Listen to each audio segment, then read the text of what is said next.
Hello बच्चों, so welcome to Shaurya academy. So आप पढ़ने जा रहे हो physics with Vaibhav sir. So बच्चों, आज हम स्टडी करने जा रहे हैं kinetic theory of gases and radiations का important topic Stefan's Boltzmann law. So क्या कहता है Stefan's Boltzmann law? We already studied, that is one term, that is what? Radiant power. क्या कहता है radiant power? It is the amount of heat energy transmitted पर unit area per unit time. इसका unit होगा joule per metre square second, और joule per second ही होता है watt per metre square. So scientist Joseph Stefan ने study किया कि बाबा जब परफेक्टली ब्लैक बॉडी जिसका टेम्परेचर T है, तो उसने स्टडी किया how much amount of heat energy it is radiated per unit area per unit time. So वही जो इंपेरिकल रिलेशन है वो दोनों ने कंबाइन करके दिया। बोल्ट्जमैन ने स्टडी किया with the help of the thermodynamics and Stefan ने स्टडी किया that empirical relation between the what? Radiant power and the temperature. So क्या कहता है ये? पहले हम स्टेटमेंट स्टडी करते हैं बच्चों स्टीफन बोल्ट्जमैन का, कि दैट इज रेडिएंट पावर और emissive power of perfectly black body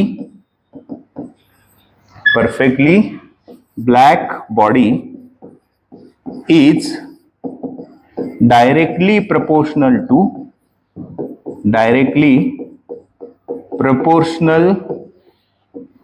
to the fourth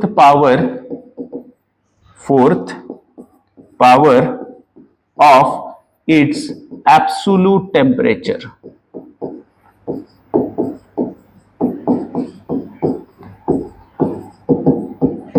So बच्चों, रेडिएंट पावर और इमिसिव पावर का ही मैंने मीनिंग समझा है। ये क्या होती है? Amount of heat energy that is radiated और emitted per unit area per unit time.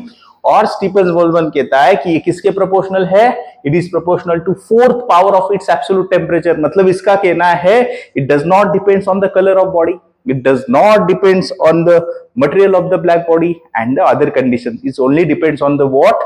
Temperature. Okay, so यही लॉ अभी अब इसका हम इक्वेशन देखेंगे बच्चों। नाउ सी कि बाबा क्या कहेगा इक्वेशन, कि ऑलरेडी कहा है कि radiant power is directly proportional to fourth power of its absolute temperature. सही है, fourth power of its absolute temperature. Already so आपको मालूम है ये प्रोपोर्शनलिटी साइन रिमूव करेंगे तो वहां पे कांस्टेंट आएगा, that constant is sigma T. This sigma is called the Stefan's Boltzmann constant. Sigma is called the what? Stefan's Boltzmann constant. Okay, so क्या है अभी ये सिग्मा की जो वैल्यू होती है बच्चों, that sigma value is 5.67 into 10⁻⁻8।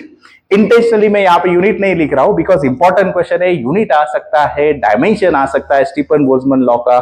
So now see, सो यहाँ पे बच्चों नाउ सी इस इक्वेशन में हम r की जगह सब्स्टिट्यूट करते हैं। सो आपको मालूम है सिग्मा क्या हो जाएगा? It is r/T⁴। और ऑलरेडी हमने देखा है R का यूनिट क्या होता है बच्चों? रेडिएंट पावर का वाट पर मीटर स्क्वायर। तो सब्स्टिट्यूट करते हैं यहाँ पे। सो नाउ सी, सो क्या हो जाएगा? R का यूनिट निकल रहा हूं। सबसे पहले मैं यहाँ पे हेडिंग देता हूं कि उस बार हम बात कर रहे हैं यूनिट की, ठीक है। सो सब्स्टिट्यूट करता हूं, R की जगह क्या आ जाएगा? वाट per metre square. And temperature का ऐसा यूनिट बच्चों केल्विन। सो केल्विन⁴ करेक्ट, मतलब 5.67 into 10⁻⁸ what is the unit? Watt per metre square केल्विन⁴। सही है। अभी इसका फाइंड करेंगे हम डायमेंशंस। नाउ सी, तो डायमेंशंस फाइंड करेंगे तो नेक्स्ट स्लाइड पे रहता हूं। Now see, so dimensions of the sigma, Stefan Boltzmann constant. Now unit तो हमने ऑलरेडी देखा, सिग्मा का यूनिट क्या है? Watt per metre square kelvin raise to 4।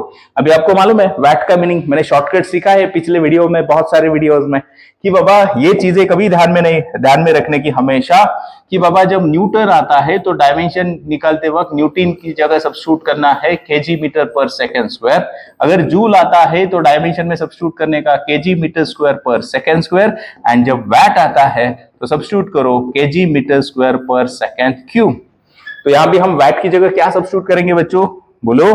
हाँ, तो सब्स्टिट्यूट करो, वैट की जगह आ जाएगा KG meter square per second cube. Already नीचे कौन है, मीटर स्क्वायर, ऑलरेडी कौन है, kelvin raise to 4। Now see meter square get cancel, so what is only remaining, बोलो। सो सिग्मा का KG upon second cube kelvin raise to 4। तो बोलो dimension, बोलो फाइनली क्या हो जाएगा कि बाबा केजी मतलब कौन, mass in 1, second cube denominator में यानी time to the power -3, kelvin यानी टेम्परेचर ही है to the power -4. So these are the dimensions of the Stefan-Boltzmann constant. तो बच्चों इसमें कुछ डाउट, एक बार बताता हूं खाली, क्या कहता है लॉ कि रेडियंट पावर और emissive power of perfectly black body is directly proportional to fourth power of its absolute temperature. What is the radiant power? It is amount of heat energy radiated or emitted per unit area per unit time. उसका unit क्या है, joule per metre square second और watt per metre square. तो मैंने यहाँ पे आपको proportionality sign remove किया, कांस्टेंट आया sigma, sigma is Stefan Boltzmann constant, उसका वैल्यू 5.67 into 10⁻⁸, यूनिट मैंने निकाल के दिखाया कि watt per metre square kelvin raise to 4, and dimension that is m1. So these are the dimension, mass in 1, T in -3 and K in -4. Okay, so now next, ठीक है बाबा, ये तो पढ़ लिया। So अभी now see, फिर से मैं फॉर्मूला देखता हूं कि बाबा R इज इक्वल टू हमको मिला स्टीफन-बोल्ट्जमैन लॉ का equation sigma T raise to 4। So R की जगह सब्स्टिट्यूट करता हूं, R क्या है, Q by A into T is equal to sigma T raise to 4। तो कभी कभी आपको फर्स्ट फाइंड करने के लिए आता है amount of heat energy radiated और इमिटेड यानी Q का फॉर्मूला हो जाएगा sigma A small t T raise to 4। कभी कभी आपको फाइंड करने के लिए आता है what is the rate of heat energy radiated यानी पावर यानी Q बाई टी। मतलब इसी इक्वेशन में पावर का इक्वेशन क्या हो जाएगा, पावर यानी Q by T is equal to sigma A T raise to 4।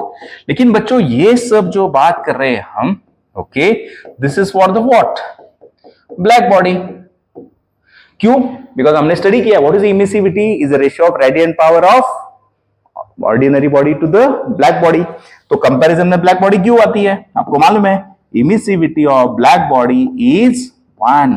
So that's why यहां पे हमने इक्वेशन में E को मल्टीप्लाई नहीं किया। लेकिन अभी यही बात अगर मैं कहूं कि ऑर्डिनरी बॉडी के लिए, सो आपको मालूम है ऑर्डिनरी बॉडी के लिए जो इमिसिविटी होती है दैट लाइज बिटवीन 0 एंड 1। सो इस केस में ये इक्वेशन चेंज हो जाएंगे। क्या चेंज हो जाएंगे कि बाबा Q को इक्वेशन को जो सिग्मा है खाली आपको इमिसिविटी से मल्टीप्लाई करना है यानी E sigma A T raise to 4।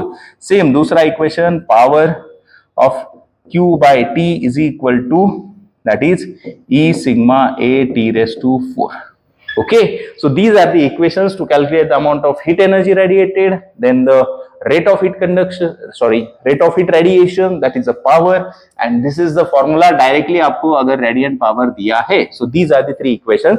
This is for the black body and this one is for ordinary body. Okay, again there is one condition. What is that? कि बाबा if the black body is kept in surrounding